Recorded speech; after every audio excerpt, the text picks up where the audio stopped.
আসসালামু আলাইকুম রহমতুল্লাহ ওয়া জান্নাতুল ফেরদৌস। সবাই ভালো আছেন তো? আজকে আপনাদেরকে এখানে ডাকার একটাই উদ্দেশ্য, এই যে 2 দিন পরে নির্বাচন আইছে, এটার প্রস্তুতির একটা ব্যাপার স্যাপার আছে।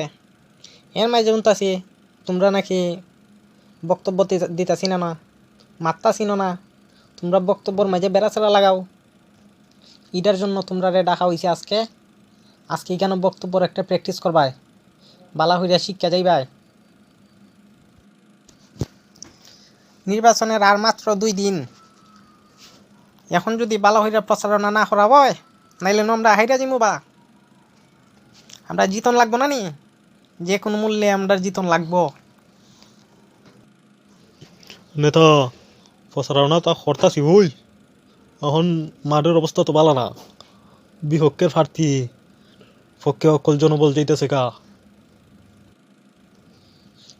আপনি তো লন্ডনের মাঝে 15 বছর থাকিয়া কেরাবারা শিখাইছুন, ইতুক আমরা কুস্তা শিখাই দিন। এমনি ব্যাংক থেকে 200 কোটি টাকা ঋণ তুলছি, ইতে তো আমার পুরো মাথা তো পুরাই নষ্ট। এখন যদি ফাঁস না হরতারি ঋণ হইতে দিমু, ফাঁস করলে তো মনে হরইন জনগণের টিয়ার টুয়া মাইরা দিলাইতে পারলাম না। ধরু মিয়া, তুমি আবার ফাঁস করতাই, আমি শুনছি তুমি বালা হইয়া মারতে পারো না, বক্তব্য দিতে গিয়া বেড়াচারা লাগাই দেও। এখানের মাঝে আগে বক্তব্য শিখো, একটা বক্তব্য দেও দিকে দন জনগণের উদ্দেশ্যে। ওই ইতে একটু একটু ভুল হয় আর কি, ইতে তো বুঝুনি বয়স হয়েছে তো, মাথা তো একটু কাজ করে না। আচ্ছা আপনি যখন হইতাছেন যে দাঁড়ান, বক্তব্য দিতাছি সুন্দর হইয়া, তাইলে শুরু করি। ভাইরা আমার, সামনে 12 তারিখ নির্বাচন, আপনারা সবাই ভোট দিতে যাবেন এবং আমাদের মার্কায় বেশি করে ভোট দিবেন। আপনারা সকলে জানেন আমরা অনেক অত্যাচারী, আমরা অনেক অত্যাচারিত হয়েছি এবং অনেক রক্ত দিয়েছি। মনে রাখবেন, রক্ত যখন দিয়েছি, রক্ত আরও দেব, এদেশের মানুষকে মুক্ত করে ছাড়বো। ধরু মিয়া, এটা হইছে পুরান ডাইলগ, নতুন কুস্তা হও। আচ্ছা তে আরেকটা শুরু করতেছি, রেডি স্টেডি স্টার্ট। প্রিয় এলাকাবাসী, সবাই আমাদের মার্কায় ভোট দিবেন, কেউ আমাদের কথা অমান্য করবেন না। আমার কথা অমান্য করলে ভালো হবে না। আমার মার্কায় ভোট দিলে আপনারা সরাসরি জান্নাতে পৌঁছে যাবে। নামাজ রোজা হজ জাকাত কুস্তা লাগবে না, আমাদের মার্কায় ভোট দিবেন, জান্নাতে পৌঁছে যাবেন।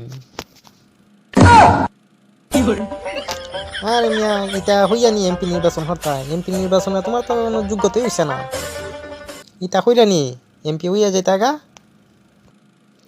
তুমি যে বক্তব্য দিছো, তোমার বক্তব্য না তো কুত্তা উইটা দৌড় মারব। ইটা হইয়া তুমি বুট বাড়াও না বুট নষ্ট করো, আমি তো বুঝতেছি না।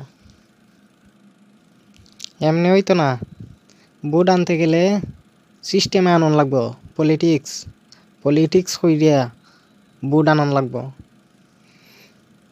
জনগণের লোভ দেখাই ভাই, বিভিন্ন উন্নয়নমূলক কাজের লোভ, তারপরে ফ্যামিলি কার্ড, কৃষি কার্ড, এগুলা লোভ দেখাই ভাই, প্রয়োজনে টাকাই দিয়া বুট আনন লাগবো। এতেও যদি না হয় তাহলে প্রয়োজনে ফাওদর ভাই, তারপরও বুট আনন লাগবো। আরে নেতা, আমি হইলাম একটা এমপি, আমি গিয়া মানুষের ফাওয়া ধরতাম, এটা একটা মান সম্মানের ব্যাপার আছে না।